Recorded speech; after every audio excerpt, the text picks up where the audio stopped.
Yosemite Mountain Sugar Pine Railroad is a 4-mile recreated line from the Madera Sugar Pine.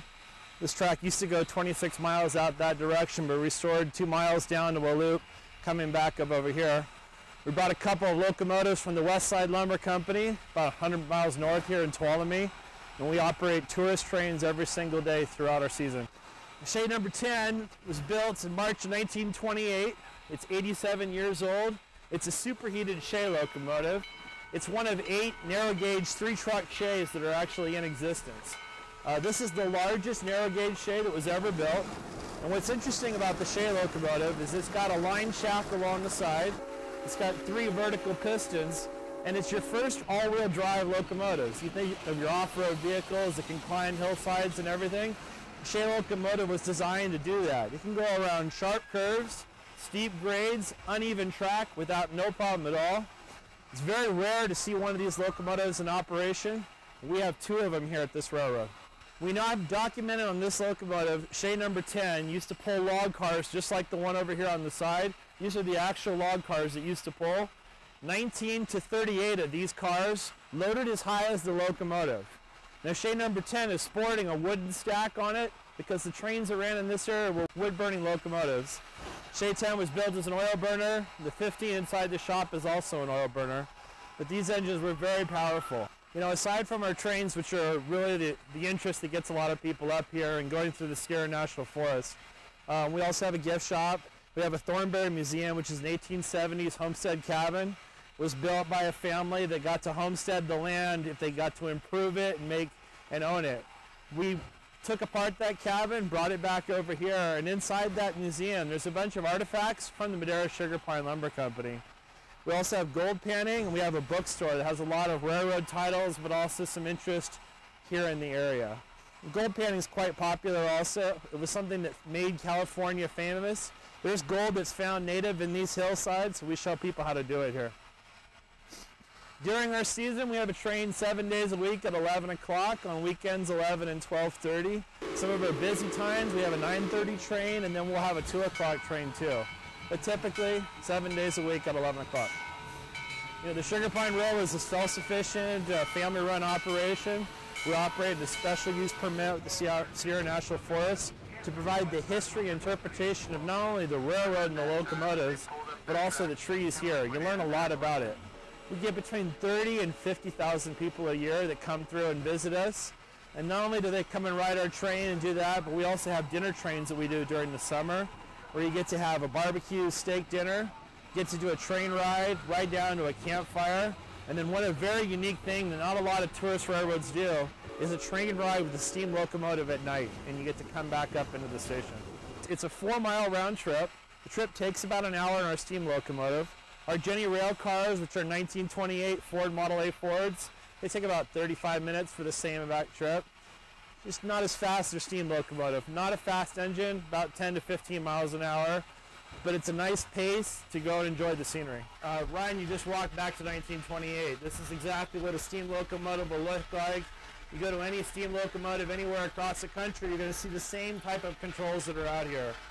Looking at our steam pressure gauge, we got about 150 pounds. We need about 50 pounds to make the locomotive move, but for hauling passengers, we're going to work up to about 175. So we're still building steam pressure right here. This steam locomotive, and you can see down here our locomotive firebox.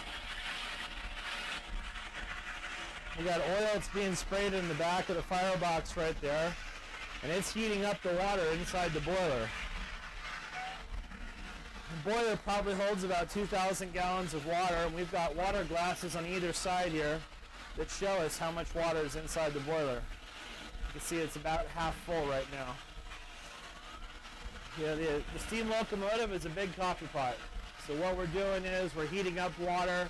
That water expands and it builds steam pressure. And as you can see, we're sitting at, and just in the time we've been here, it's climbed all the way up to 155.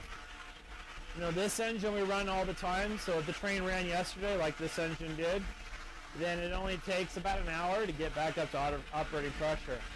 Had we had to fire up our other locomotive that's sitting cold right now, it'd take about 4 hours to get it going. So our controllers, these are all the Fireman's controls. This brass handle right here is the oil firing valve. We have a 1,200 gallon oil tank on the locomotive. The oil is gravity fed into the firebox, and we use about 35 gallons of oil per trip.